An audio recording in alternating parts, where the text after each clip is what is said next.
Alrighty, everybody, welcome back to another episode of Subscribing to My Podcast. Because I have a new guest on the show every week, it's very difficult to get consistent viewership. So if there's one thing that you can do to support me and the guest featured on my show is by interacting with the video. You can always unsubscribe later if you hate me or the content. Without further ado, here's your episode with Jackson Haugh is the president of the Political Science Club here on Iowa State and former Spotlight ISU guest and now contestant on our new program in which we will have two titans on Iowa State battling and debating in the fiercest context. And then on the other end is Armaan Gupta, who's also been on the show, mostly talking about religion, but he's also the president of Turning Point USA. And then they are both fierce competitors in this very chill debate. Obviously, I'm being facetious. This is the first time we're doing something like this in which I have two people who disagree on a lot of things, and we're going to try to hedge out those positions and have really lengthy, good conversations about what that looks like. I'm super excited about this, but I do really need to clarify that we are just three college students talking about politics. It's not that serious, but it is that fun. Mm-hmm. And I'm thinking that all of us have really good intentions. All of us have the best faith. Therefore, it should be a really good conversation. At least we shall see. Our two topics that we decided on were taxes and school choice. We'll start with taxes, and I will give each of you guys just a couple minutes to hedge out your guys' positions and just talk about generally what you think about taxes so that we can kind of figure out what we disagree on and start from there. But Armaan, I'll have you start. Generally, what do you think about the tax system right now? What would you propose for the future? And what do you think the best situation for taxes looks like? Okay, well, I don't know if I have a very academic answer to this. I don't like my money being taken from me. I do understand, though, as we were talking about earlier, that the government has services that it needs to provide, and therefore it needs some income. And it makes sense to tax people for those services just because they're the ones who are actually utilizing it. The question I think becomes, like, how much taxes, what kind of taxes, and what are the services that are being provided and whether or not they actually should be provided. So I'm generally on the side of let's try to reduce the amount of money we're taking from people. That gives them more money to go do things with, start a business or go purchase things and stimulate the economy. And then also, if you ask anybody, even Democrats, they're going to say, no, I don't like taxes. Like, nobody actually likes taxes. There's not a single person out there who's volunteering to go give their money. So it's clearly a problem we all want to figure out. And it just becomes a question of how much and for what services. And I think generally the government is pretty crappy at doing a lot of things. It makes sense because the government, unlike any other organization in this country, is the only organization that can put a gun to your head and tell you what to do. And because of that, they are implicitly a monopoly in any industry that they're in. And we all know what happens with monopolies in any capital market, right? They get pretty inefficient and pretty bad at their job because there's nobody who can kind of go against them. And so if we're giving the government all these resources to go provide services that it's implicitly a monopoly in, it's only going to lead to worse services being provided at a pretty high cost, which is going to make a lot of people wonder why we're even giving money for that. So generally less taxes. Awesome. And then Jackson, I'll give you a few minutes to kind of talk about your general position on taxes and what you'd recommend as well. Yeah, sure. I'm not like pro-tax per se. My general thesis is that I think taxes should just be fair and that the burden should be shared as evenly as possible between different taxpayers. So generally, I'm more in favor of progressive taxes that don't kind of create some gap between two people paying the same tax. So those are going to be taxes like wealth taxes, estate taxes, capital gains taxes, excise taxes, sin taxes. There's a list of taxes I think do a really good job of not burdening people that already have presumably a really difficult time paying for things that they need. As far as the government services point that you were making, I think there's a lot of government services that are necessary and should be monopolized because people can't be trusted to run them themselves. We have to have a body that's sort of not profit motivated to do so. My example with that would mostly be things around retirement. I think we know that companies aren't going to provide for us after retirement. They're basically, they consider us useless unless we're working for them or buying things from them. People that are retired probably aren't going to do either one of those things. So the best thing that we can do as a country is try and provide for them. And we've done that with systems like Medicare and things like Social Security, which provide just basic needs to people that want to retire. I think if you're a capitalist, like both of us are, you have to believe that there is an end point to when you can stop working. If you don't believe that, then I think you just believe in kind of like a economic torture of people, like economic like murder almost, just working until you die. I think that there's a lot of goals, some sort of like idealistic things about capitalism that don't often get explored. I'm pretty pro-capitalist. I think we should really believe in retirement. I think we should believe that there's something fair about competition. And there's just certain things I don't think that we can trust companies with to provide for in that sense. Okay. Well, it's nice to know that both of you guys at least agree we don't have any secret libertarians in the mix talking about, what we should do. It seems as if the disagreement might be within how we should tax and what that looks like. And so we kind of talked about this before the recording, but Jackson, you mentioned a progressive tax and the idea that everybody should be taxed within their margins to create the most fair fair tax system. Armaan, it seems like you might have something to say about that, or a proposition that might I just think a flat tax is simpler and better. It's also less arbitrary. I mean, okay, so any amount of taxes will in some capacity be arbitrary. Obviously, the goal is to cover the federal government's expenses. So after that point, it becomes pretty arbitrary. And I think the challenge is if you have taxes based on a percentage, if somebody's making $100,000 and somebody's making $1 million, you tax them 10% each. The person making $1 million is still giving more, not in proportion, but in the amount that they're actually giving. And I just I don't see why we need a progressive tax system. All it does is, in my opinion, disincentivize people to actually go and make more money. I know this was a situation I had as I was debating 2 job offers, and I went to a financial advisor friend, and I was like, look, will I be in a different tax bracket, and how is that going to affect me? Unfortunately, both incomes were too high. so I was going to get taxed either way. But there was a part of me that was like, you know what? I could take maybe $10,000 less if it means I get less of a tax burden. There was that one Ronald Reagan quote, I forgot, where he was talking about he made like $1 million or something, and then he was trying to make more, but he was like, no, I'd get taxed for it, so I just keep my income to $1 million. Yeah. But I just don't see what the benefits are, and I'd love for you to educate me on that and tell me why we should tax people differently based on how much they're earning. Well, I'm not much of an economist. I'd like to try and make this an interesting conversation. I think what you mentioned about the arbitrariness of a graduated system instead of a flat rate, I'm not sure it's as arbitrary. So you said that if you get put in a higher tax bracket, you might have to pay more than if you made less, right?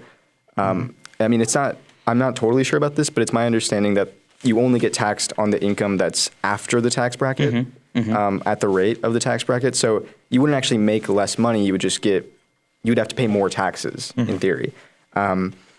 The idea that 10% is equal because if you make $100,000 and you make $1 million, you're paying $10,000 with the 10% and $100,000 with the $1 million. And so you pay more if you have more money, right? I don't know if that actually means equal, right? Because a carton of eggs costs $2.06 at Aldi, right? For everyone. So the burden between somebody who makes $1 million and somebody who makes $100,000, I think it's different. I think $2.06 might mean 10 times less to somebody who makes $1 million than somebody who makes $100,000. So generally my idea with creating this bracketed system or the graduated tax is that I think we want to make sure everyone's shouldering the same burden. Maybe not exactly the same, because like you said, there are things that we want to foster, like innovation, people making companies. So it's not like one-to-one, but ideally you don't have massive disparities. I think that with a flat tax rate where people could be making $10,000 and somebody else makes $10 million, it's a very large difference. So I think we can take a local example, and then I'll try to illustrate my point. So you got a millionaire living on this side of the street, and you got a poor person living on this side of the street. You got one street. The government has to fix that one street for both people, right? they're both using it. Let's just assume for this example somewhat equally.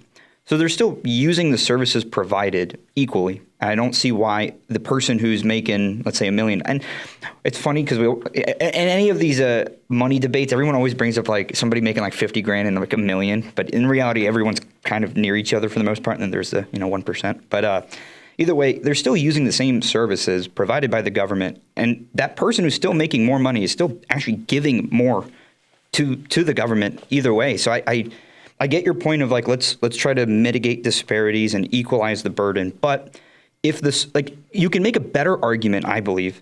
I was just listening to Ben Franklin's biography, and there was a really good argument for the progressive tax system.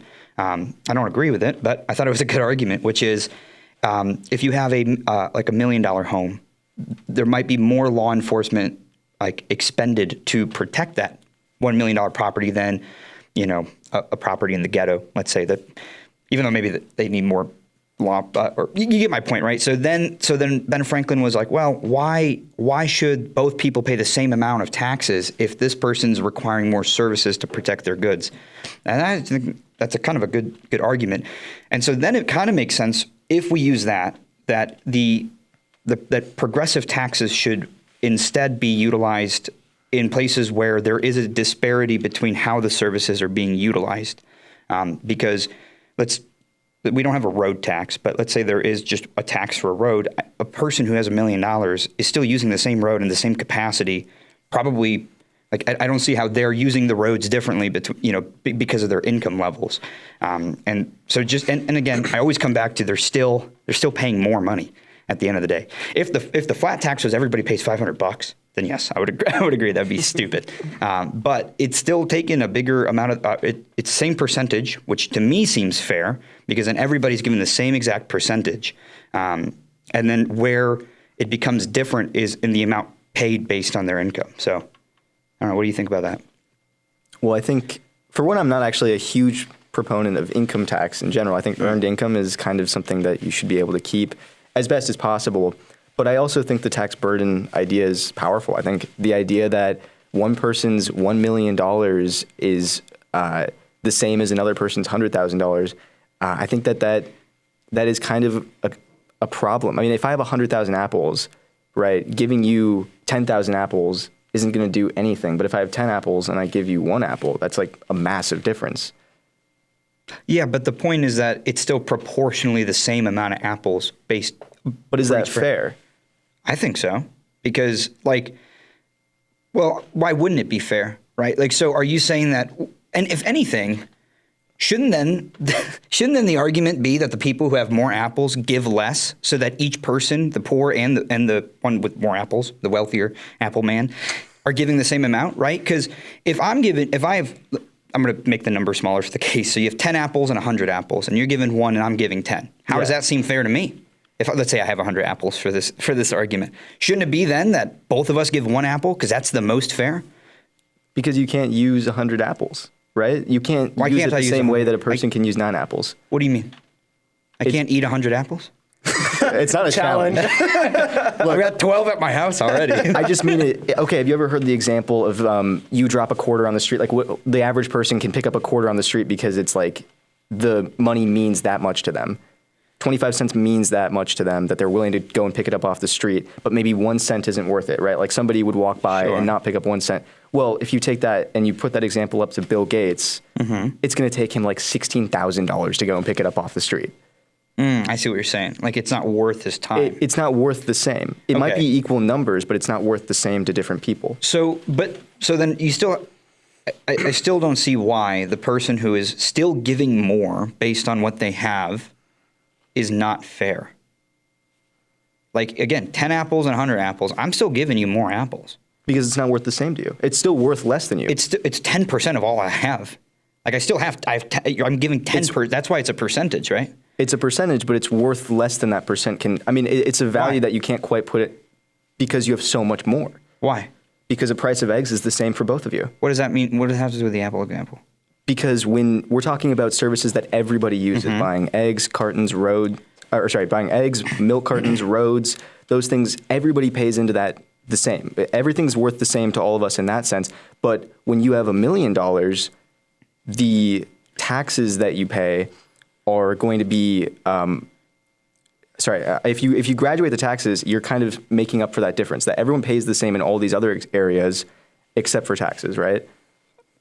I'm trying to explain. I'm doing a bad job. I think I understand what you're saying. Where I disagree is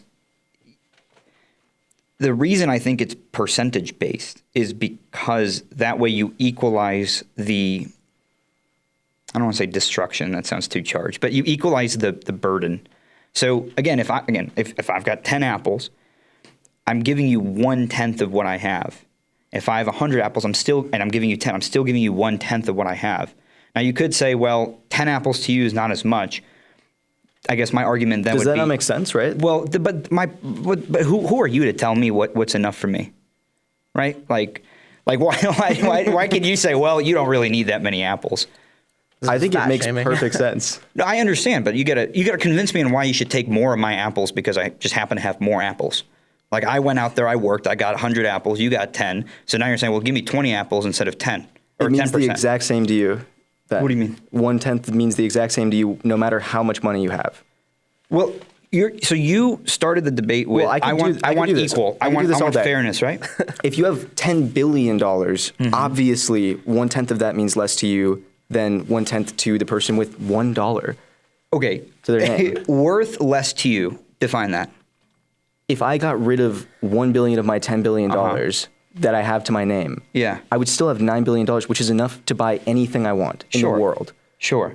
In a market. But isn't the point of being fair to treat people the same? Yes. Okay. No, not the same. Not the same. The point of being fair is to make sure that everyone is able to, how do I even put this? Fairness and perfect equality aren't the same. Okay, sure. Right? But you still need to define fair. So are you taking... Because you take a lot more into account with fair than you would Are you more on the side of fair being equitable? Define equitable? People end up in the same place, I suppose? No. Okay. So then are you taking fair to be everyone has the same opportunities? I think that it means that you are willing to level certain things so that people can be able to interact, I guess. I don't know. Like when I think about fair in like the justice system, I think about like the Equal Protection Clause. Sure. Right? It's about fairness. It's not about equality. For example, we put different people at different levels of scrutiny based on immutable characteristics. So like if I'm able to identify an immutable characteristic and I'm a suspect class, they would raise the level of scrutiny to account for that in the court case versus somebody who's not a suspect class because they want to make sure that they're accounting for disparities. Okay. I think that's fair. It feels like this conversation about what fairness is really important because it seems like Jackson is talking about a like moral fairness, and then Armaan, you're talking about like an objective fairness. And there's like a level of nuance that the argument you need to be able to accept and agree on like what exactly does it mean to be fair, because you're talking about something that really can't necessarily be tracked. It's kind of like an intuitive feeling that is agreed upon by most people that if you take the same percentage out, but you're left with a much bigger chunk, you're much better off than a person who still took that same percentage off, but is left with a much smaller chunk. However, that technically is subjective, and it might be harsher for you to define that, but at the same time, it seems like there's a moral intuition that you might be battling here that like you kind of understand what he's saying and kind of understand what he's talking about. Yeah. And I understand, and I don't even disagree in like I guess where your heart might be. However, when we write policy, there needs to be some level of objectiveness. And if Bill Gates wants to go and give another $2 billion, it's totally he can do that. Probably won't. He's still giving $1 billion, right? That's like, what's NASA's budget? Like a couple billion? It's like you can single-handedly fund NASA, right? So I get what you're saying. I think The only level to which I think progressive taxes make sense is, I would say, one level, and that level is up till this amount, you don't pay taxes. That'd be the only one. So until you make 30 grand a year, you don't have to pay taxes. And I don't even know if I haven't fleshed that out, so don't hold me on this. I'm just saying that's probably the only thing that makes sense to me, because I know when I started my business, the first year, I didn't make a lot of money, and I was actually really thankful that I'm like, oh great, I don't have to give another $40 to the government, and that's probably the only level. But I think at some point it's like, look, you live in this society, you have opportunities. Not everyone's going to make $10 billion, but also using $10 billion as the example is, that's like 300 people. It's not a lot of people. Right? But That's why would your example not work for everyone, right? Why would your system work only for some people? What do you mean? If you say I shouldn't use that example, you're admitting that example is bad for you. No. I'm not saying it's bad for me. I'm saying that you can bring up people who make $10 billion and they're still given $1 billion, versus somebody like me who might be given, I don't know, $3,000 or something. I'm not saying you have to take them out, but what you're taking the progressive tax system to its end will be, okay, if you're making $10 billion, you should give 50% because you still have $5 billion left over, right? Would that be somewhere close to what you would think? Maybe not 50% specifically, but obviously a much higher percentage because you still have such a high percentage comparatively to everybody else left over. Are we talking income right now? Yeah, let's just say income. I don't know what the rate is right now. It's probably fine. No, what I'm saying though is I think what you're saying is instead of it being 10% for everybody, if you're making $10 billion, it should be maybe something higher, much higher. I think that it should be graduated. Yeah.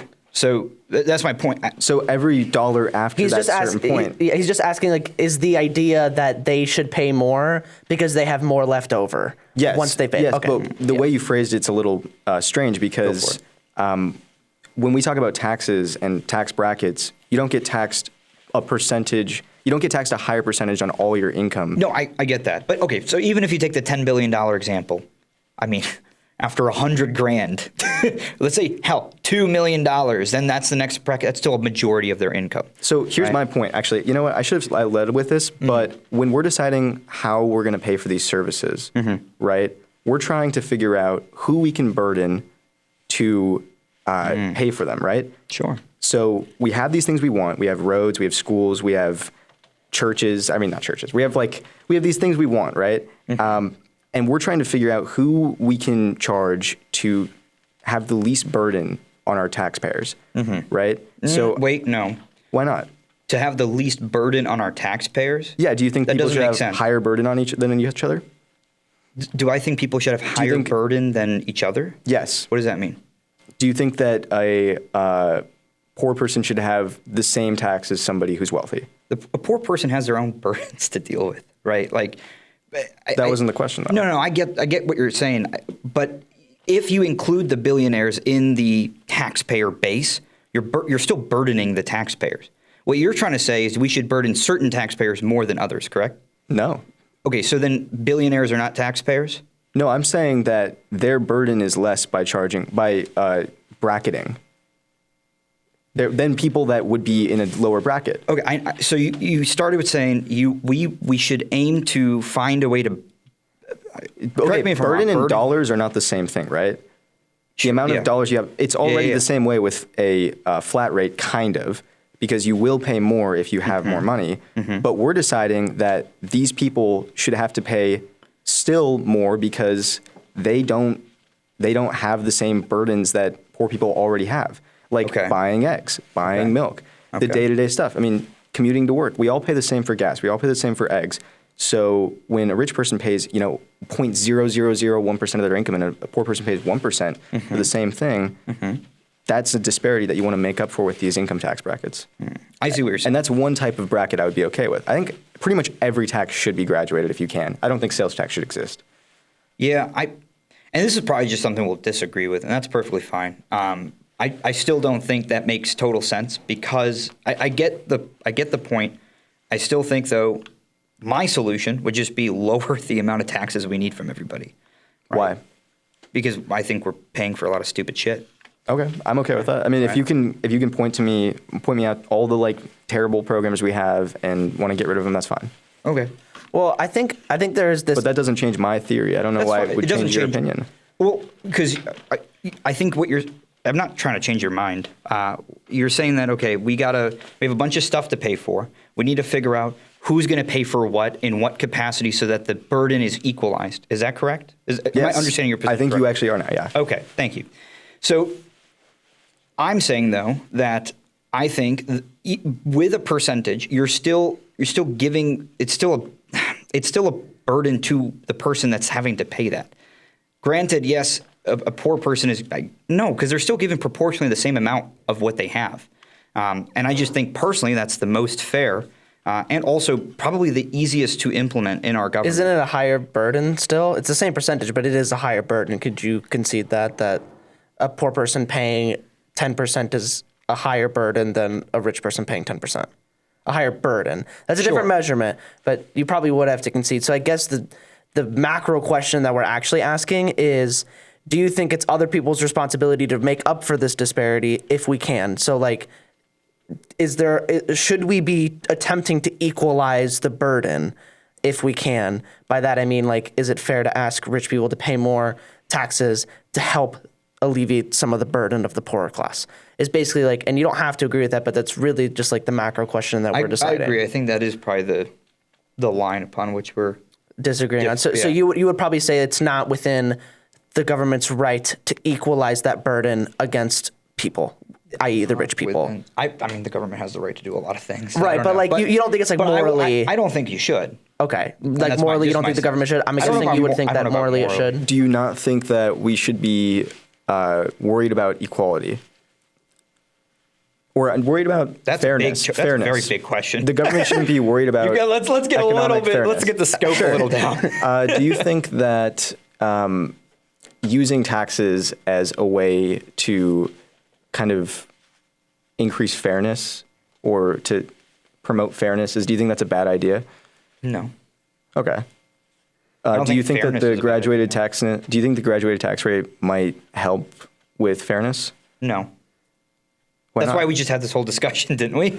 I think you agree that it helps with fairness, but I don't think you agree that that's a tenet that we should be forcing other people to abide by. I think, I think the fairest thing to do is ask the same percentage of what you have from each person.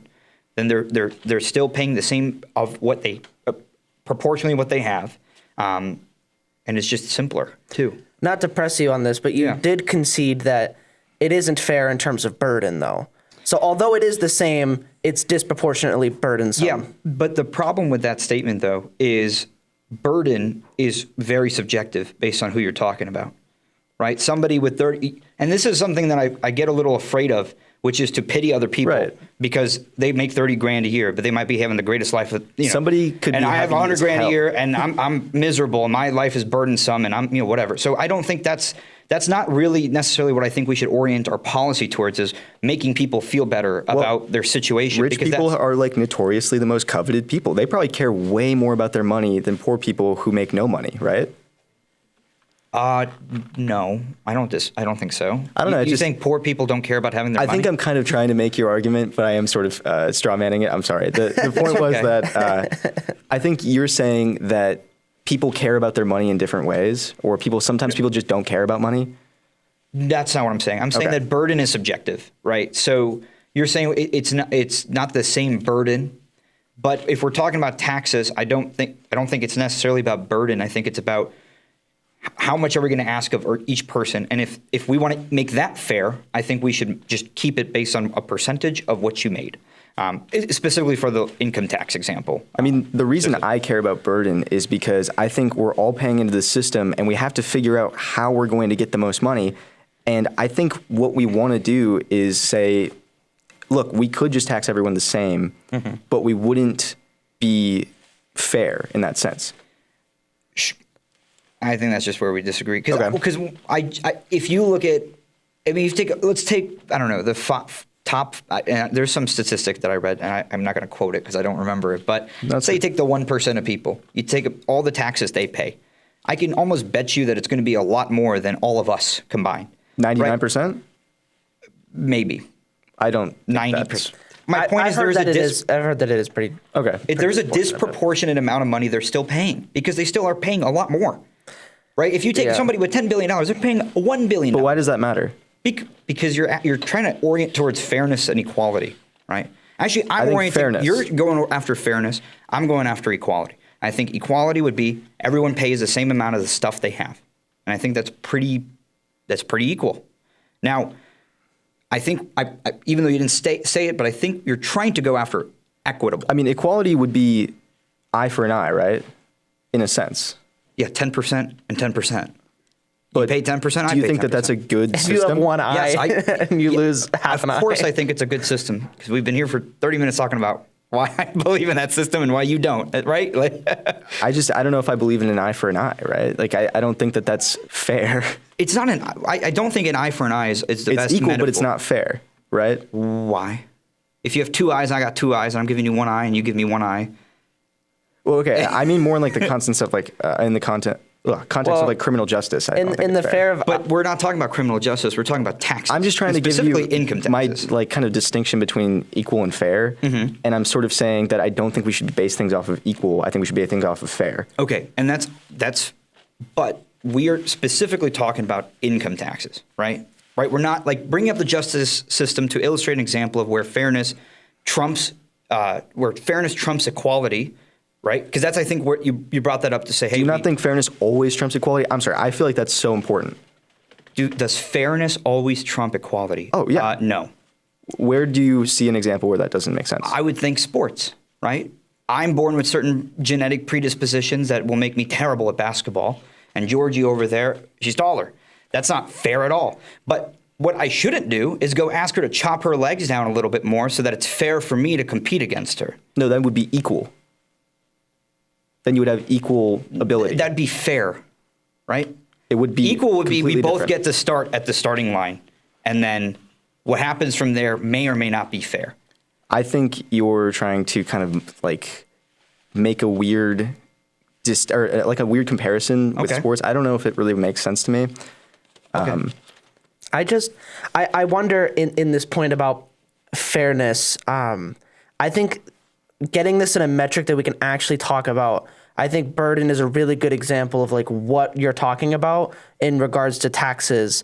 And you were saying that the burden is kind of an objective measure, which I think is a really good point. Or sorry, subjective measure. That it's a subjective measure, that you can't measure burden, and that's something that is going to change throughout people.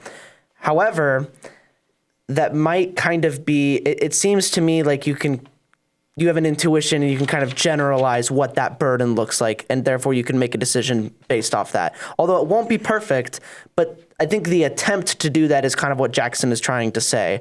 And you can kind of say how that will be inaccurate, but that kind of seems like where you have to attack this from. Let's look at it this way. So, because we're going at two different like value systems, right? So I'm saying, let's say equality, you're saying fairness. Could we maybe then say that maybe what we should orient our tax system and our tax law by is efficiency, or how much money it actually collects, right? Because we obviously know people with better accountants don't pay as much, and I don't blame them. I would totally do the same thing, and as we should, because what's the tax law, like this big? Like, Jesus Christ, like there's too much in there. It should just be everyone pays 10%, done, right? That's how simple it could be. So if we aim for efficiency or the actual taxes collected, I think that might allow us to talk more objectively, because then we could really look at data and say, okay, by adjusting income tax brackets, how does that impact the amount of tax revenues collected? Because, again, I didn't bring notes, so don't quote me, but I'm pretty sure when you lower the tax rate a little bit, people actually end up paying more because they're not trying to go find ways to save on their tax burden. And so if we look at, and also we could also look at efficiency and measure it by the amount of staff at the IRS that's needed, which is also an expense right back at us as the taxpayers. So maybe there's a different way to look at taxes instead of looking at it from these very fundamental philosophical value systems like fairness and equality, which I'm very sure are right here. Like fairness and equality are very close together. They're not that far apart. And so maybe that might be a better way for us to have a discussion, is by talking about a more objective measure like efficiency or taxes collected. I mean, would you be in favor of a efficient system like the one I like?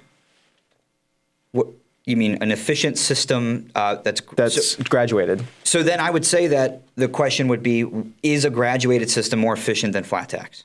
That would be where we could go and find some data, right?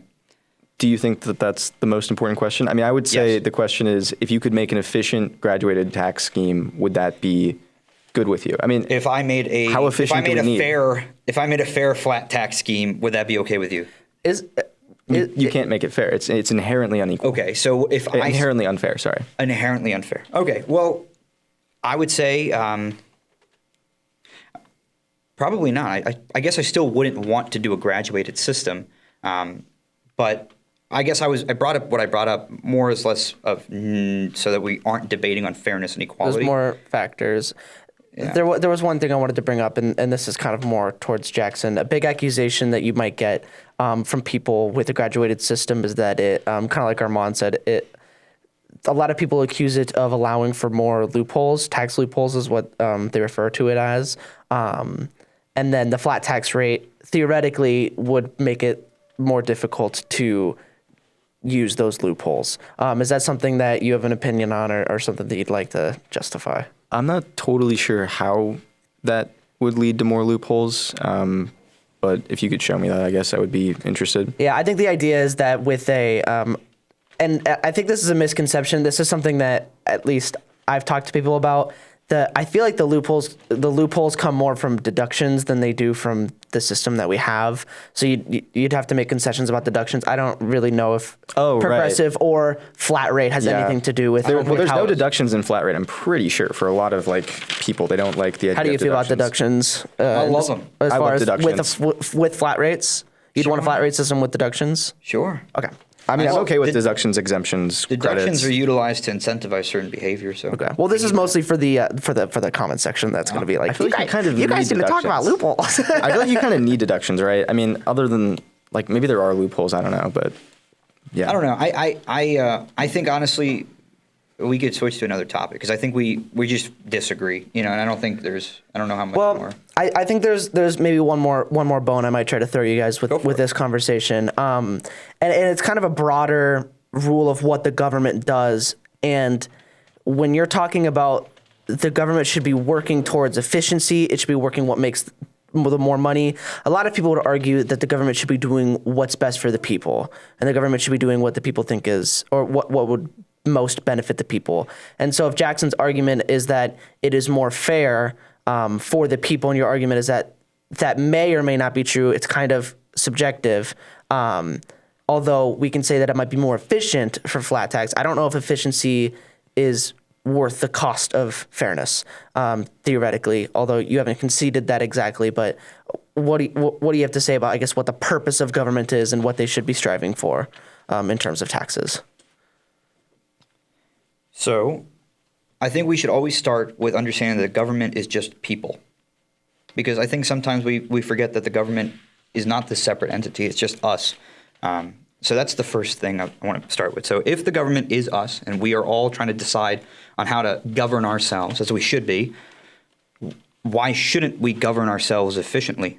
Why shouldn't we want to spend the least amount of money to render the services provided? That's what the capital markets do very well. So, and all of that becomes the best for us because then we save money on taxes. And who the hell doesn't like to save money? Now, if you want to, it's going to be very challenging to say, well, Armaan, you would rather be efficient than fair. That's assuming that your system is fair, which I disagree with, which is the fundamental disagreement here. So I don't think that's a great way to, show my argument, which is that I'm advocating for cutthroat efficiency over being fair to the poor. Because that's like, come on now. That's it's definitely a one way to frame it. Unfavorable outlook on things. But yeah, we can move on. I wanted to jumpstart the conversation on school choice and what that means to you. And I actually think that these topics are similar enough. And again, what should the government be striving for in regards to its prescriptions, in regards to what it says about things. But Jackson, I wanted to kind of get your initial thoughts on school choice, what that means to you.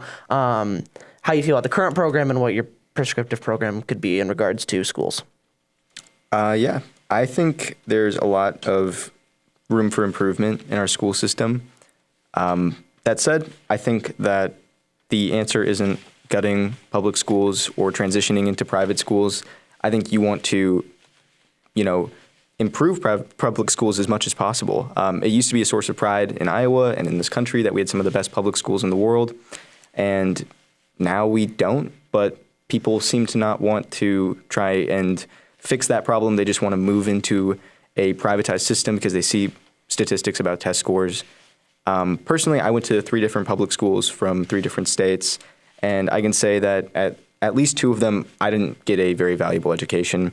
At one of them, I feel like I actually did, and it kind of gave me this like hope in this idea of public education being a really great tool.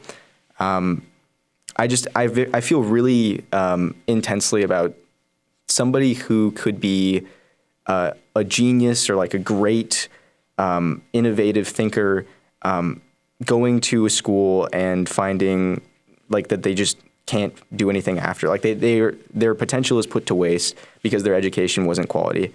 I think when you introduce these like transitory programs, these transitionary programs from public to private school, you're not really fixing that problem. You're more or less just kind of increasing the disparity between that person and their ability to accomplish what they want to in life. Okay. And then Armaan, if you want to kind of hedge out your position and then maybe respond to some of what Jackson said as well. Yeah. Can I ask, when you say you went to 3 public schools, was that like 3 public high schools or 3 just different public school systems? So I went to, I guess I meant 3 different states. Oh, gotcha. I've been to a bunch of different public schools. Yeah. I got you.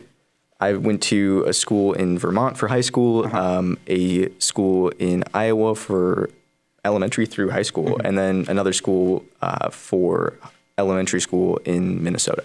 Gotcha. That's awesome. Yeah, I think I've been to public schools in 2 different states, so I can kind of relate. Yeah. So I went, elementary school was in California for a while, then I moved through 2 different school systems in Illinois. So I kind of also, I've seen a little bit of public school stuff. I also don't think all of them are bad. That's not my argument is not we should shut down, we should shut down all of the public schools. I think my high school was mighty fine. However, I do think, so there is a statistic that really makes me nervous. So Finland has and I checked the statistic a few years ago, so again, correct me if I'm wrong. Finland has some of the best test scores for their students, and I don't know what they spend per pupil, but I know in America we spend the most per pupil on average, which is frightening. So we spend the most money, and yet we get some of the dumbest kids, and it's sad. And we are importing a lot of our talent, which is also not good.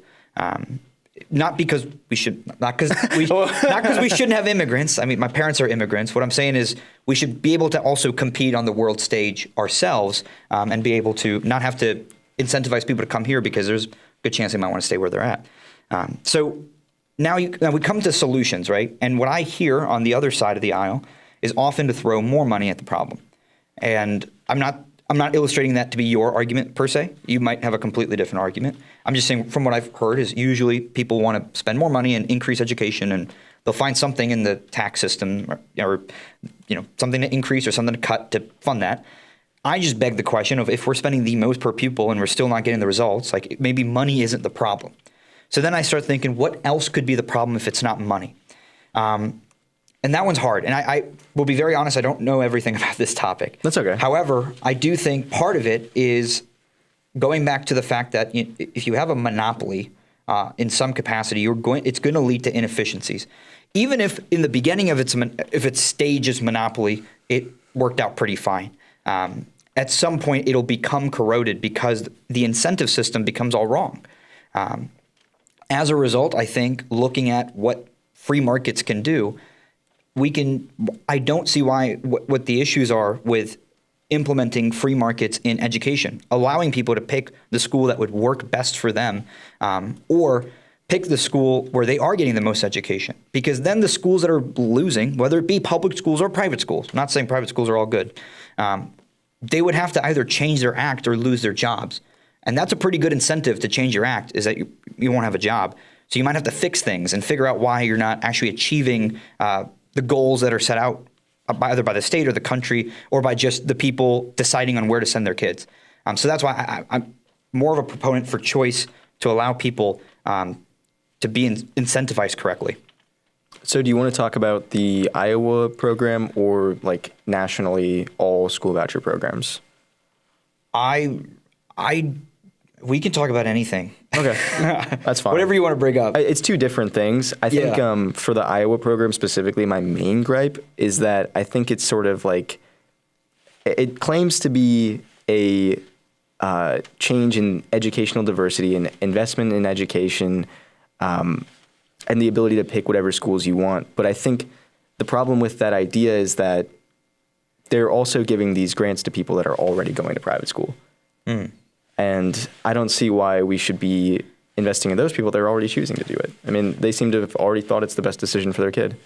So if there's a program that, I guess it comes back to like the equal or fair debate, you know, like if there's these grants for people to go to a public or let's say private schools and there's already someone going, like, wouldn't it be fair to just allow them to access the grant that was given out to everybody, or no? Do you disagree with that?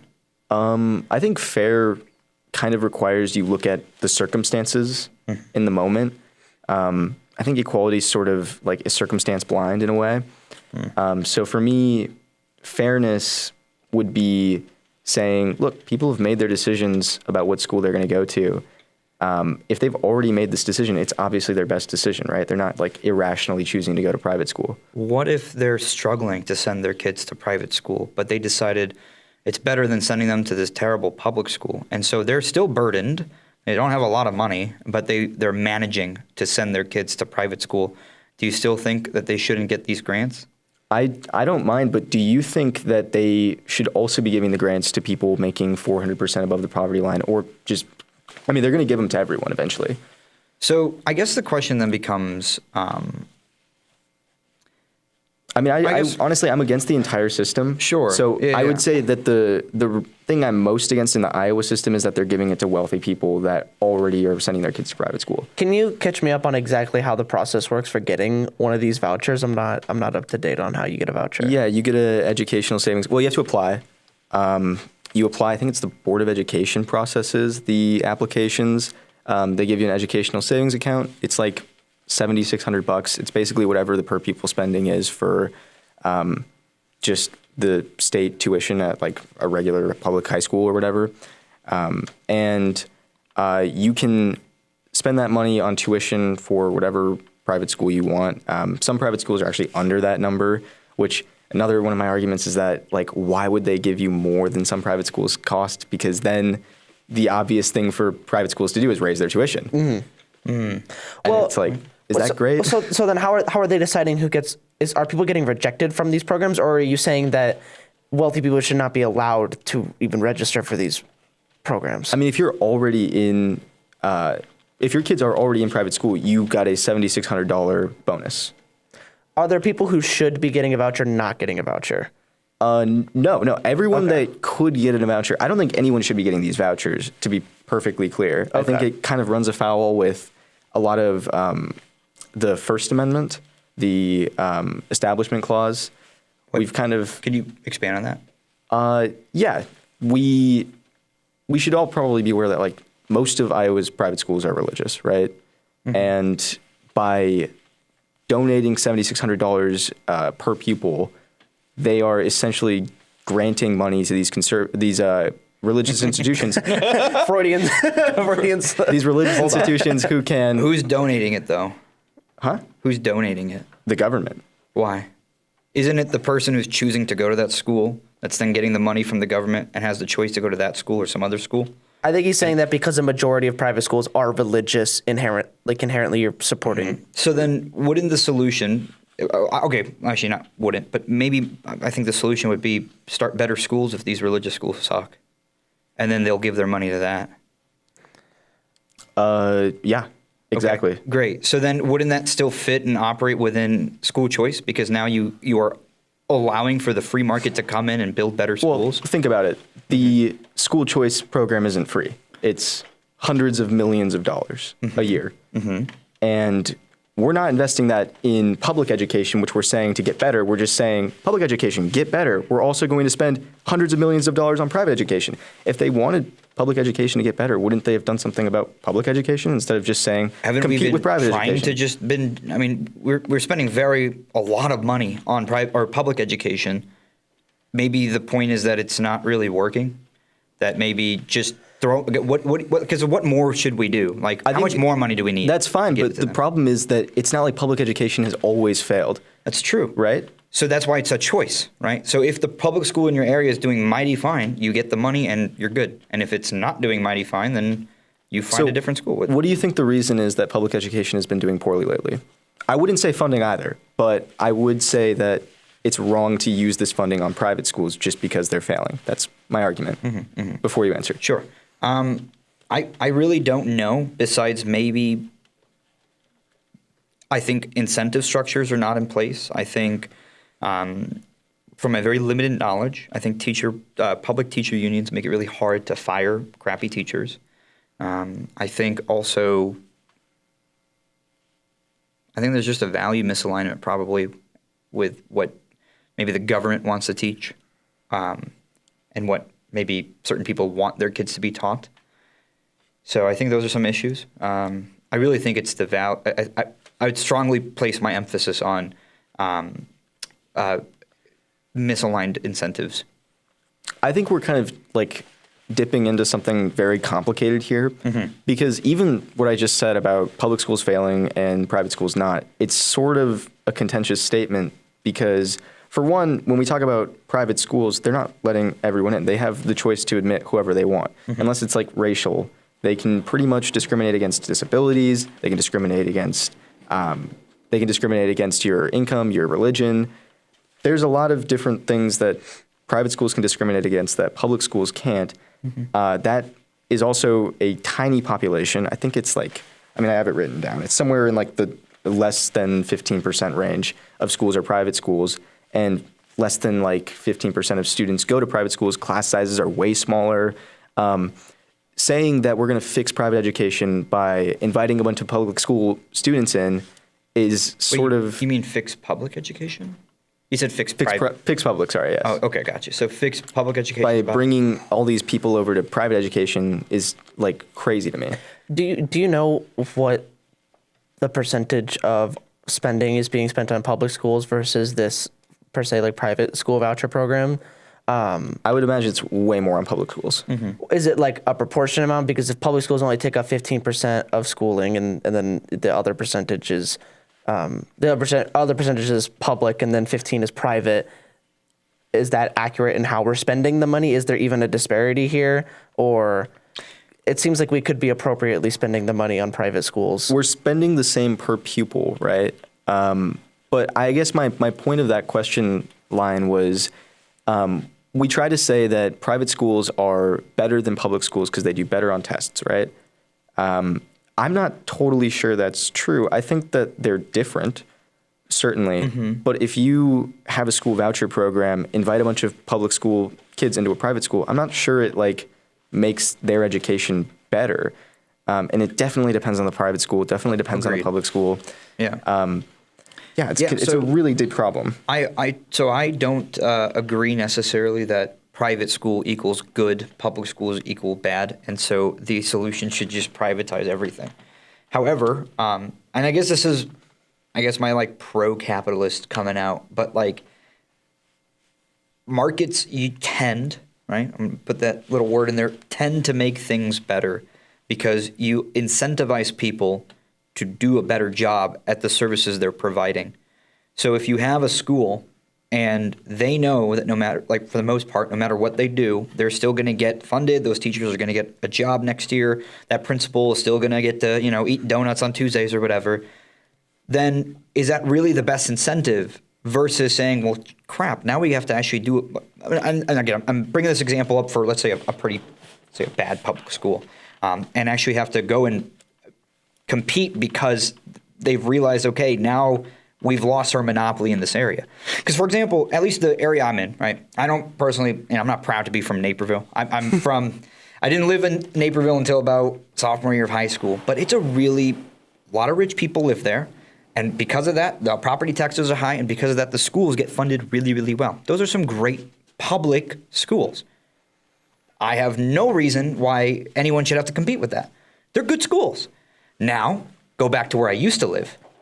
Not always the case. Some of those middle schools are terrible. And I could understand parents who are constrained by their location to say, you know what, I'm going to send my kids somewhere else because this school is just not working out for me. So it's not, I don't think the argument for school choice is private schools equal good, therefore everyone should just have access to those private schools. So there's not, as you mentioned, there's not even that many, there's only 15% of schools are private schools. So it's not, we wouldn't even be able to fulfill all the pupils who need it.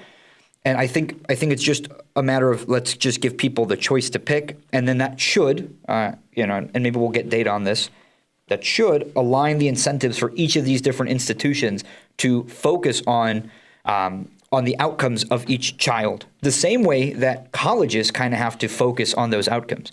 I mean, colleges are, I think, a better example or a better metaphor, because you aren't constrained to a specific college.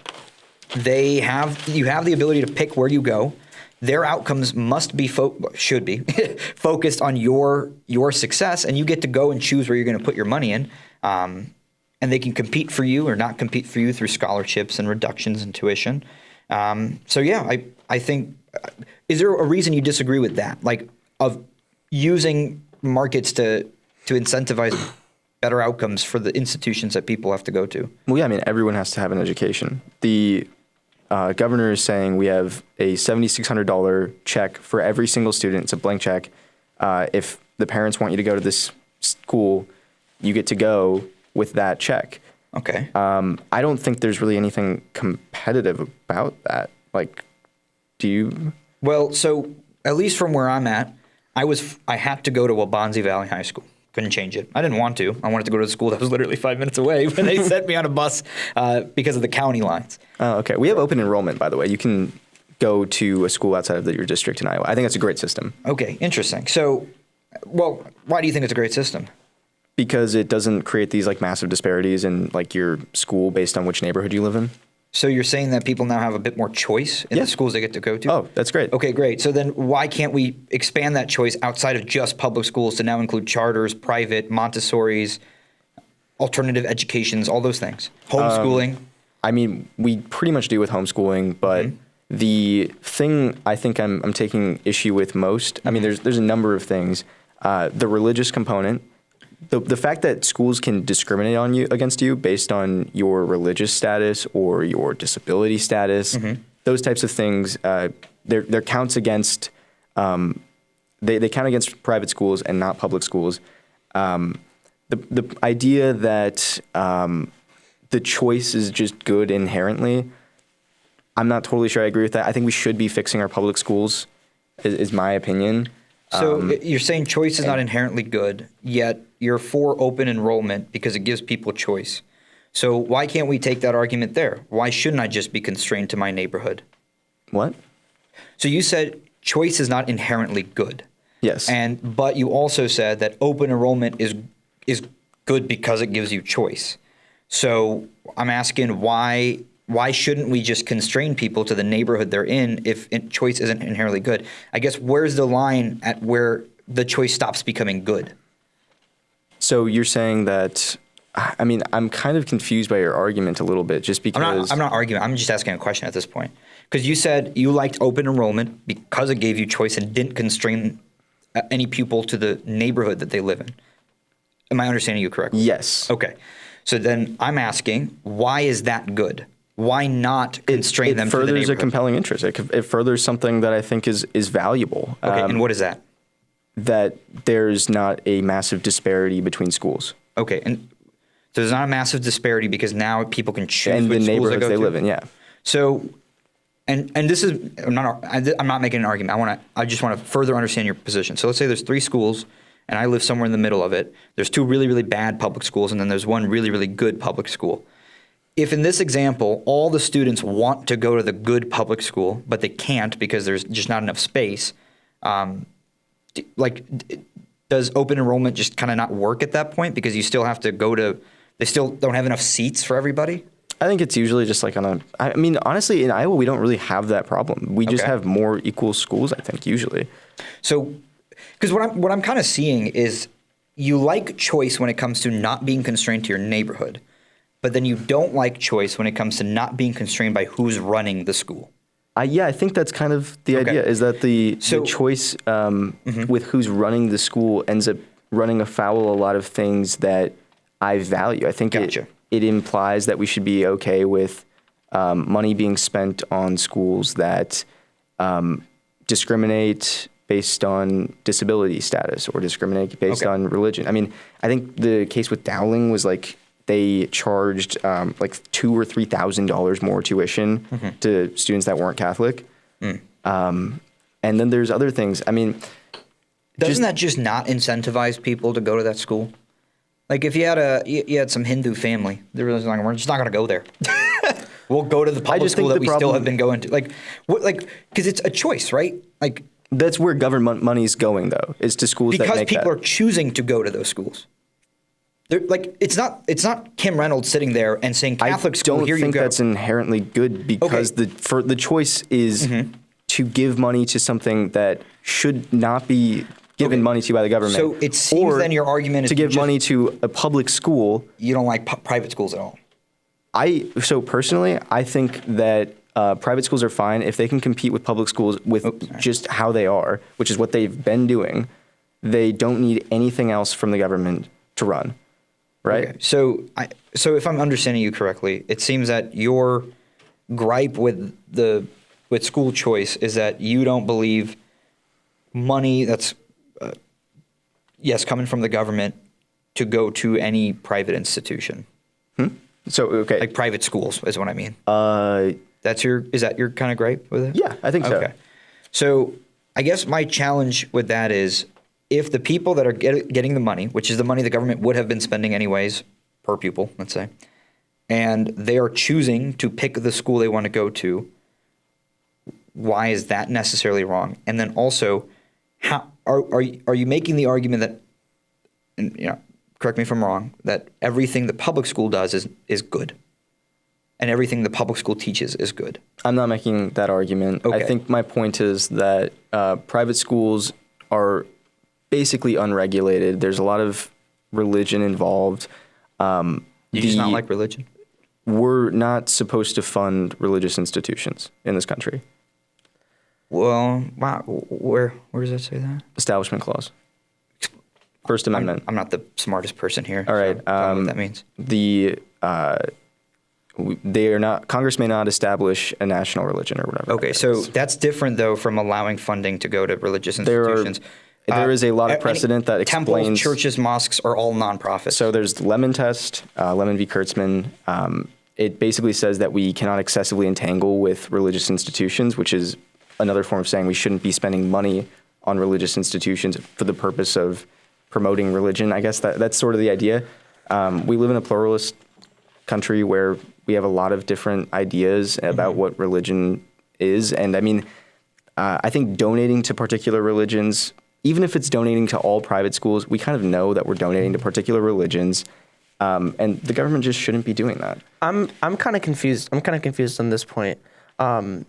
Isn't the point of religious freedom to allow you to practice if you want to practice? There's two components to that, by the way. The Free Exercise Clause and the Establishment Clause. Right. So to be able to practice what you want to practice, if religious people have this feeling that public schools are not preaching the things that they want to practice, I guess then should there be public schools that practice religions to combat if they feel as if the public schools are anti-religious? It feels like to equal that out, you should allow the opportunity for people to be going to these religious schools if they feel as if I don't think there's anything anti-religious about public school. Well, I guess that's like a separate argument, but if people believe that, isn't that kind of valid to think? Like, not valid to think as in, like, it's true that they are anti-religious, but if they feel as if it's anti-religious, they should have a place to go.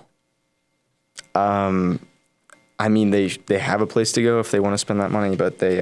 Well, that's where we say, like, if they want to spend that money. So when you say, like, freedom of religion, I guess the idea is that, like, they might argue that it's not actually free, that I can't go to religious school if I want to because I can't afford it, or like I can't pay for it, so I can't go. And then this voucher program theoretically allows you to go to a religious school if you choose to go to a religious school. I don't think free exercise means that you should have money to go to a school that's specifically religious just because you want to.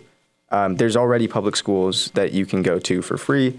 I mean, if you really think public schools do not align with your values, you can take your kids out of school. It's like kind of an insane thing to think, though. Like, I don't know why you would. Yeah, think that. you can think that's insane, and I won't necessarily, argue against that point. But you're kind of arguing against the idea of like choice in general, then, because you have to allow people to kind of disagree with the notions of what they're being taught, and then go to a different school. If that disagreement is based on religion, it seems like the entire idea of school choice is that they're able to choose to go to a religious place, in the same way that they don't get to choose to not go to a religious place. Everyone just has to go to a not religious school publicly. Then they get to choose to go to a religious school, but that might not necessarily be fair. I guess it's sort of a what do you value in education type of question. I think school was made to teach people life skills, give them the basic understanding of what they're going to need throughout their life, math, science, English, the core subjects that we learn about in school.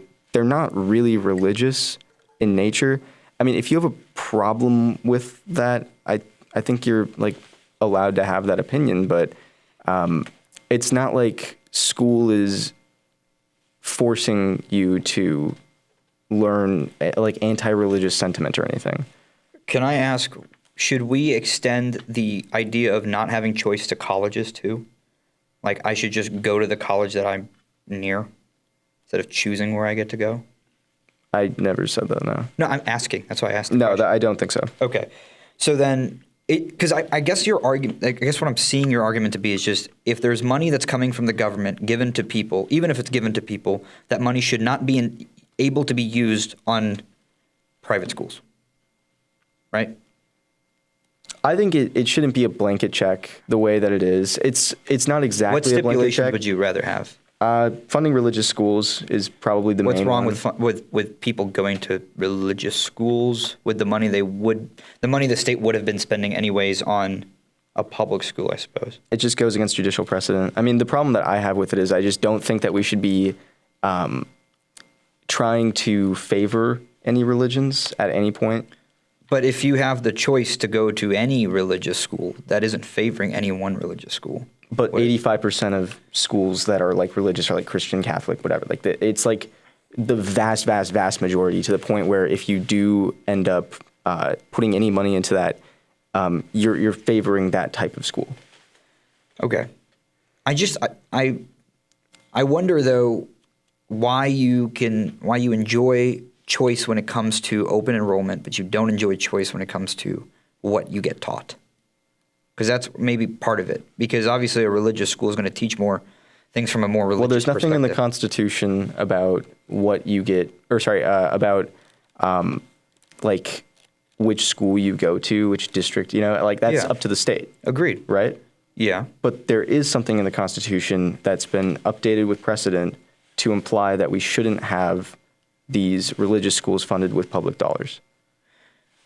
Are you sure that the Establishment Clause specifically covers that? Because from what you mentioned, it sounds like the United States of America can't establish a national religion.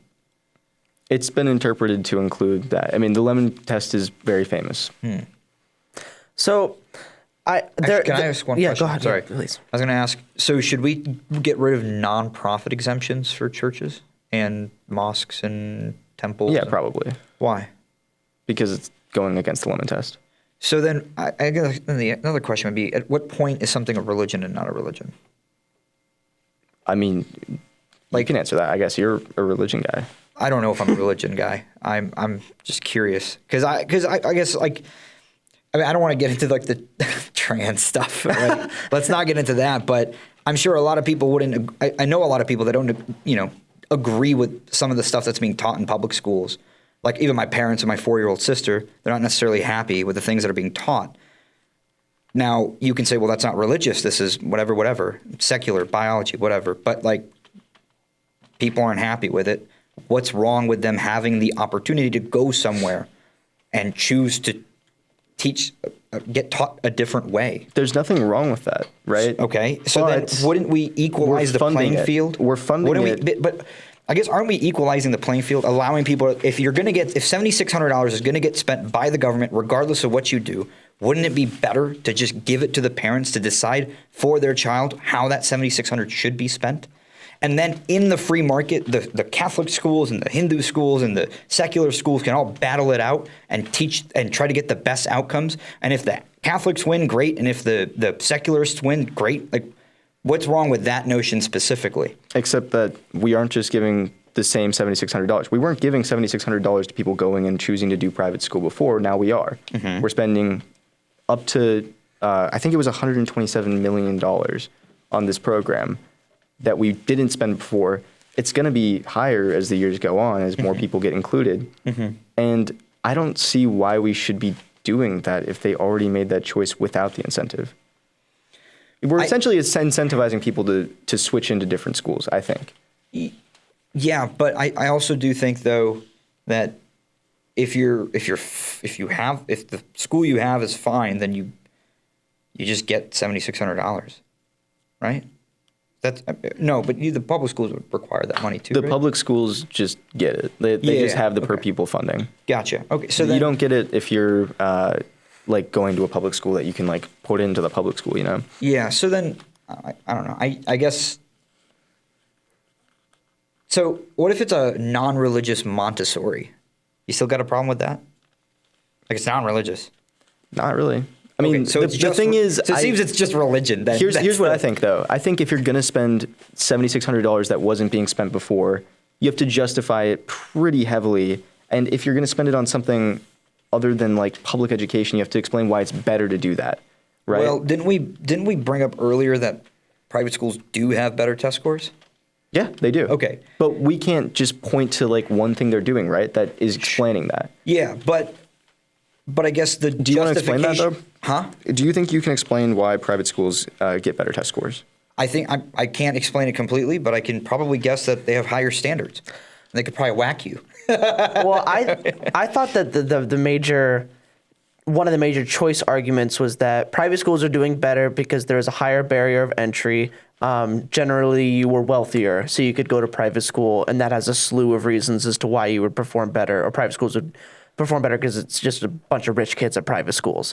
And so then the voucher program was supposed to equalize that, like, hey, private schools shouldn't just be for rich people who can afford it. We should be able to let everybody go, especially if they were in a neighborhood that would allow for a really bad education, they can now get this better education. Although it's kind of circular, but that was the idea. And I'm still kind of trying to understand your perspective on kind of the equality basis of vouchers and of. I mean, I'm not totally sure that it was like only rich kids going to private school. I think it was actually like fairly affordable before the voucher program. I mean, obviously this like gives them an incentives to just raise the prices on their public schools because they have people with $7,600. If your school was charging $5,500 or like $6,500, might as well just raise the tuition rate to, you know, take the whole check. Mm-hmm. I mean, it's not like you can refund that $100 or whatever to them. So, yeah. I mean, like, to me, I think the reason that private school does better is in large part just because of qualities of private schools that exist almost entirely because they're private, because not many people can go to them, because they don't let a ton of people in, and they can discriminate based on who they let in. Sorry, go ahead. No, I'm sorry. I just opened my mouth, but this mic picks everything up. Oh yeah. But so there's 2 points. One thing was, so I think you see that same barrier to entry in high income areas like Naperville, right? It's to get a house there, to go to schools there, is a lot of money. So you still see that. So you can have a high barrier to entry in a public school system as well. And I think that's another argument for school choice, so that somebody who maybe can't afford to actually be in, you know, the middle of Aurora could still go to a school in Aurora if they're willing to, you know, maybe, you know, travel. Also, your argument, you said private schools are better because they're because they're private and they discriminate? I think there's a lot of reasons. They have smaller class sizes, probably a lot more like-minded people. Don't they get funded quite a bit more as well by other Tough to sources? say. And I mean, they public have better schools are equipment. pretty well funded a lot of the time. Some private schools, yeah. Some private schools are just like extremely wealthy. I don't know if I should be taking the average case or like the like super ultra wealthy private schools that do like extraordinarily well, because there are those that make it difficult. And like obviously they shouldn't be getting $7,500, right? Like from their and like super rich families who already just spend the like $20,000 a year that it Well, takes. as a poor kid, wouldn't you?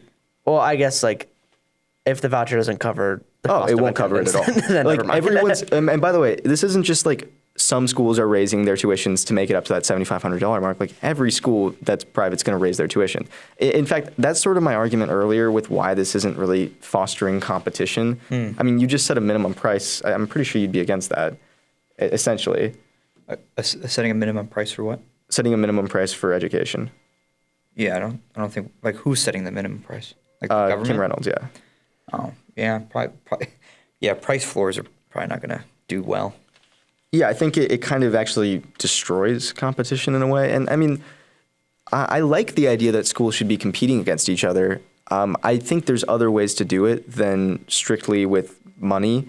I think test scores are great. I think that if we could get schools to compete in like having qualified teachers, I don't know. There's a lot of things I would feel a lot stronger about than taking money away from them when they're failing. I know that the school voucher program doesn't exactly take money away from schools. It just costs a lot of money. And I'm also kind of against that because it's my money, you know? Yeah. I do agree with you. I think I'm not going to say necessarily that all tenets of school choice are probably going to be the best. The same way that I don't think, well, okay, I'll put it this way. Anything the government does will have some ripple effect that we don't like. So whether it be continuing to fund public education, whether it be the school choice, there's some cost-benefit analysis that has to be done. And obviously, what's been done right now, they believe the cost-benefit analysis favors school choice. So we can have, I think, specific discussions on those, maybe what stipulations to add or what the regulations should be around it. I'm glad you agree that I think having schools compete helps. I guess then we could even talk about like how should they compete or like how could we foster competition. But one problem that I have, I guess with your previous argument was just like, well, it's not really a problem, but because, okay, I'll put it this way. So my parents back in India, they went to like a Catholic school because most of the private schools are Catholic. My parents aren't Catholic. But like that was a good education for them. And so what I fail to understand is something being religiously driven as not good or something being religiously driven as this is just going to favor all the Catholics out there. Like I think if it is, and we're bringing up Catholics just because probably the vast majority, you said 85%, right? Like I forget the number. I probably actually wrote it down. It probably is a big percentage. Let's be real. I'm not disputing that. I still don't see why it can't be good. And the one worry that I have says 83%. Okay, you're super close. You're good. But one of my biggest problems, I think, with this whole debate, not this debate, but like the debate we hear, is like this inherent goodness of public schools that I completely disagree with. Like, I don't think public schools necessarily are inherently good. I do think people should have access to education, no matter who they are, how much money their parents make, or whatever. That I agree with. I'm not going to put public schools on a pedestal saying that they are always good. Especially if the argument is because they're not religious, and that's what makes them even better. That's foolish in my opinion. So that's why I'm saying, okay, if they're sucking and they're failing and they can't seem to pull it together and we're still spending a lot of money, maybe they should just die and we should build something better in their place. The same way free markets do. If a store sucks, they die and a better store takes its place. I don't see why we can't do that with education. Okay, so I'll go back to my earlier point then. I was saying that the problem with public schools and the success of private schools, I think, has a lot to do with the fact that not a lot of people could go to them. There's discrimination, but now let's imagine that we get rid of public schools, right? And we have these schools competing against each other. Well, what do you have? Is it different in many respects to what we could do with public schools? Or is it that these private schools maybe got better test scores because they managed to stay private, small class sizes? I mean, I would probably guess that it's the second one. So I think I see what you're saying. Is it like, are they doing better because of something inherent with how they're teaching, or is it because maybe I missed this part, but like maybe they're able to discriminate against like lower performing students, and so then as the bias becomes for the top students? That's a good question. So usually in a situation like this, I go back to, okay, I don't know the right way specifically because I'm just one person. So wouldn't it be better to give people the choice to go make a decision based on the factors locally to them? So that one person might say, hey, my public school is great. One person might say, hey, my public school sucks. One person might say, hey, this private school sucks. I now can go to this one. And so as a citizen of this country, I think when a system is too big that it becomes really challenging for any one central authority to determine how it should be run, which is most big things in any country, my instinct is to go to giving the people locally on the ground in their situation the choice to be rational actors and choose. So because I get what you're saying, and I don't disagree with you that like you should improve the education system. There should be access, and I'm not even saying we should just abolish public schools. But if we can't sit here and just be like, because what is the formula then, right? Because maybe there is a formula. Maybe we just got to look at Finland and be like, damn, because they don't have homework. You know, I was super jealous in high school. I was like, damn, Finland doesn't have homework. They spend like half their day just playing or something. They have like some of the best test scores. And it could just be Finnish people. Like they're just happen genetically. to be just genetically smarter. But so like either there is a formula and we ought to, with the best of our ability, figure that formula out and then give it to the rest of the country, or we don't have a formula and we should increase competition in some capacity so that somebody could figure it out through, testing new things and seeing what doesn't work. Those would be my personal two choices of like, if there is a formula, if we know these things help and if we just do it and they're not going to like increase taxes by 50,000%, then yeah, we should probably just do that. I think because each school is different. Obviously, like you went to so many different schools. I've been to many different schools. I can't say that public schools are all the same. And because of that, then it makes me think, well, crap, like there probably isn't just one formula. And we can't make a blanket statement of this is good and this is bad. So maybe we should just allow the parents in those areas to choose where to go. The same way you kind of touted open enrollment as a good idea because it gives somebody more choice to pick the school they want to go to. But it doesn't cost extra money, right? Okay, so then is the problem just the money, like extra money? Or? I think it's the money, where it's going. I have like a number of problems with vouchers. It's like kind of hard to keep it all straight because it's just like there's almost nothing I agree with about the idea. I think there is some things you agree with. You agree with giving people. It seemed, well, from what I heard a few minutes ago, you like the idea of schools competing against each other. But I think you're saying that the policy doesn't actually do that. It doesn't. Okay. No. So then maybe we agree on the values that we're sharing, which is that people like should have the best education, should have access, and schools should compete. And right? Or do we kind of agree on those things? Sure. Yeah. But we just don't necessarily. And I'm not specifically here talking about the Iowa voucher system, by the way. I don't know enough about it. She would know more about it. There's like plenty of voucher systems like in Maine and like places like super liberal. I'm not in favor of those either. I mean, I just think that if you really want to... so what would you do instead? Yeah. I guess the problem in Maine is that they just don't have like enough schools really. There's problems with like districts being too small to carry like enough people. And so people just like get bussed out like super far. I'm kind of okay with people getting bussed out to public schools if they can't afford private school. Look, I'm more or less just of the opinion that we should be trying to improve our public school system as much as possible. There are public schools that are succeeding, right? And why are they succeeding? Good question. It's sort of a black box, right? I don't know if it's money. I can almost guarantee you money has a big thing to do with it. Well, then you should be really against the school voucher program because it does divert funds from public schools. Yeah.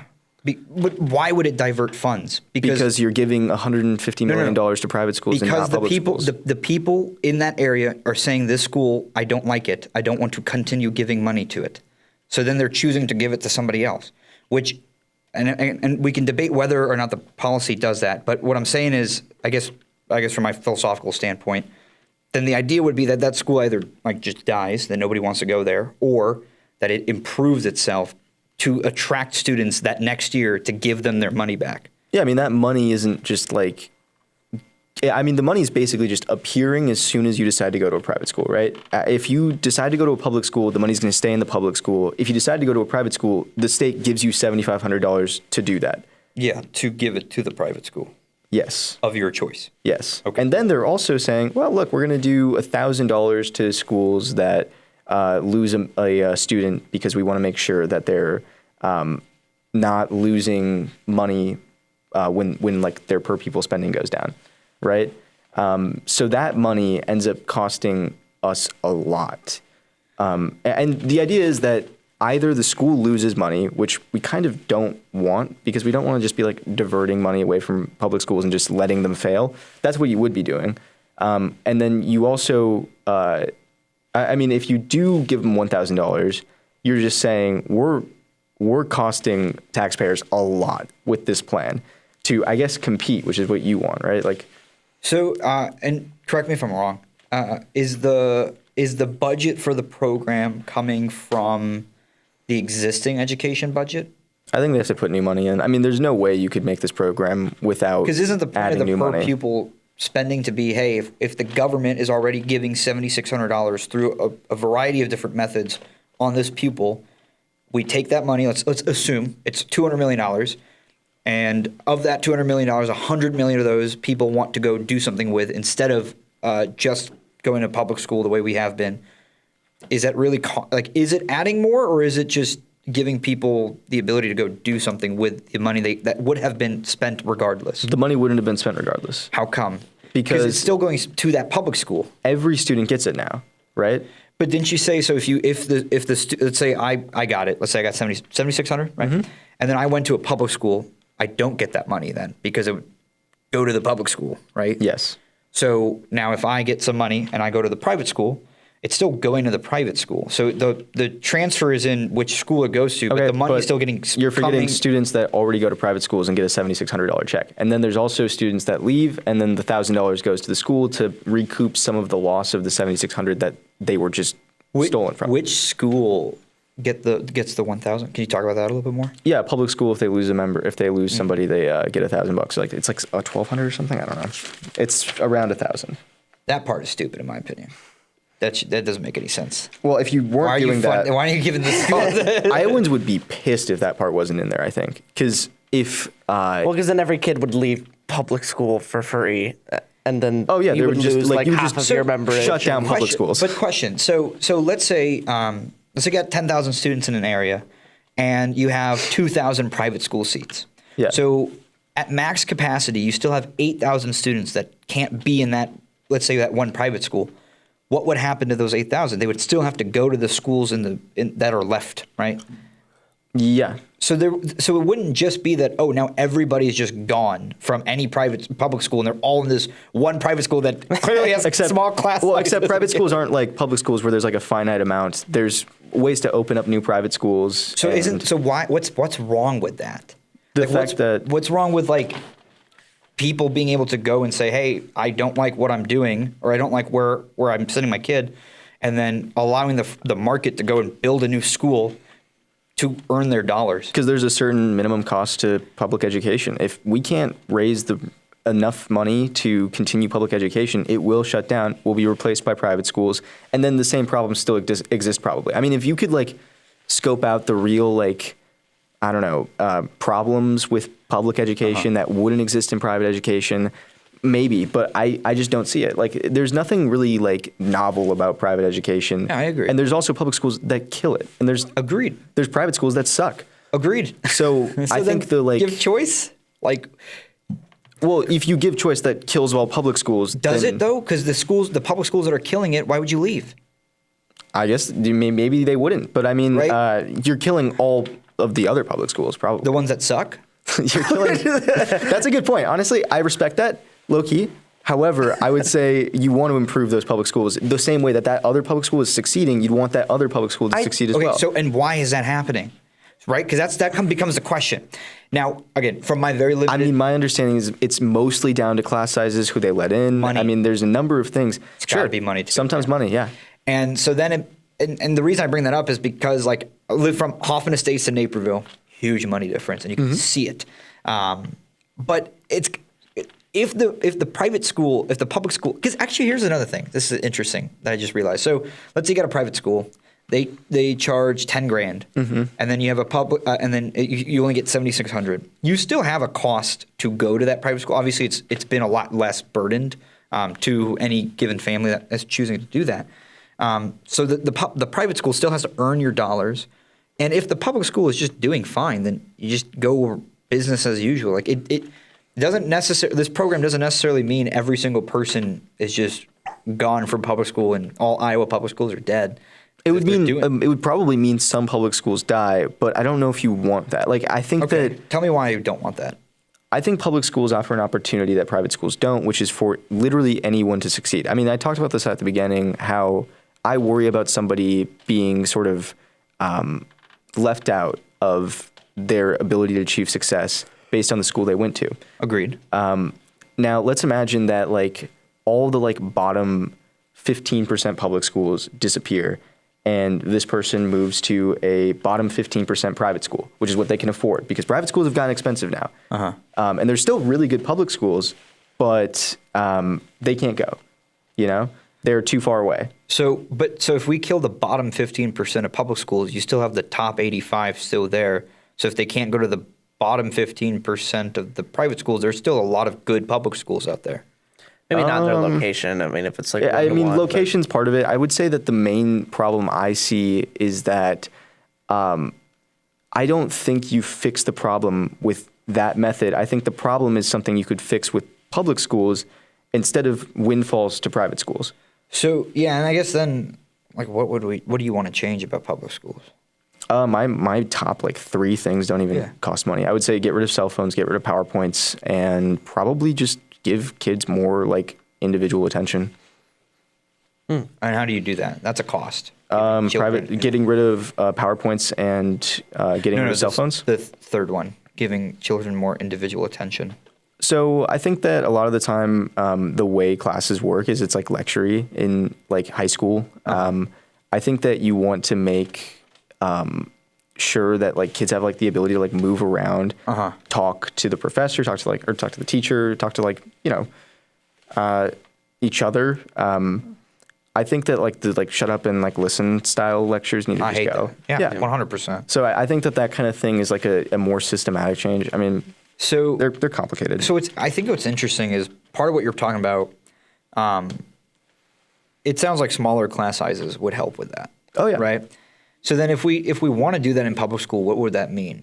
That would mean we need more teachers to accommodate the same amount of students. I don't think you actually can do smaller class sizes sometimes. Like sometimes it's just super dense areas where like there's only like 5 schools for like 50,000, or no, not like 50,000, like 10,000 kids or something, right? And I mean, some of them probably go to private school, but like when there's just a huge number of people, you have to do something about education that doesn't just lower class sizes. You could expand like the schools, like make 3 more schools or something, but that's like really expensive. I think for like short-term solutions, we got to do that. I do have to interject here. We only have a few minutes left before the studio closes, but I wanted to allow you guys to kind of wrap up the conversation and I guess say any final points you have about, I mean, each other or just about, you know, the topics that we've discussed today.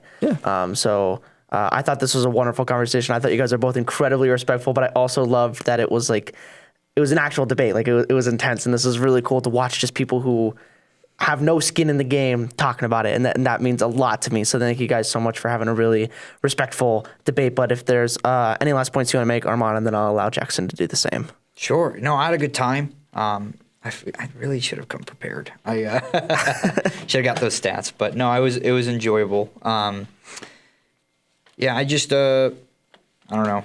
Maybe I do just toe the line, my political party line or something. Dude. I think treating people. There's a lot of words that kind of mean the same thing and kind of don't, depending on how you utilize the word. Fairness, equality, equity, and equity are ones that are getting very interchanged nowadays. And I think certain debates will always just become fundamental value questions, like human value questions. And I don't. So, and that'll become, and then I'll just be like, hey, like we won't agree just because we orient our lives a bit differently, and that's perfectly fine. And that's why we should have the ability to talk and debate, and then go vote about stuff. I just think though, I tend to, with the best of my ability, advocate for things that give people the ability to choose how they spend their money and their time and their energy, because I don't believe people are rational always on a local level. I'm a pretty irrational person when it comes to when my MacBook keyboard doesn't start, when it stops working, I get pretty irrational. But when you expand it out, people move somewhat rationally. And I think by allowing people to do that and be rational actors in their society and use their dollars as votes for what they want and what they want to see, we generally get better outcomes. So that's my closing. All right. Jackson, who just put in a fruit snack. If you have any final words you'd like to say about you thought I was going to talk longer, or he's taking a snack break. Oh, that was great. I mean, Armaan, for no prep, you did awesome. Oh, thanks. I'm impressed. Honestly, you had great points. Made me rethink a lot of things. Same here, by the way, on the specific system we have in Iowa. Gosh. I don't want to stand here and just say I totally agree with everything I was doing. You made me think about a lot of things as well. Yeah, I appreciate that. I think you have a great club, by the way. It's the most fun meeting I've ever had for just a random political club too. Thanks. I think I've compared it to when you go to just boring Christian mass versus going to a Baptist, everyone's speaking in tongues, dancing around, just it's fun. People are just having a good time. So I really appreciate your club. I will, always think about it you should give me pointers sometime how to run a club. It's dope. Thanks. Yeah, great conversation. Yeah. Thanks, man. Well, this is a dream of mine, guys, and I'm excited to do more stuff like this. It was. I love this. It's the colliding of two worlds, but this is really fun, and I'm excited to do more with you guys. Heck yeah. Alrighty. Peace out.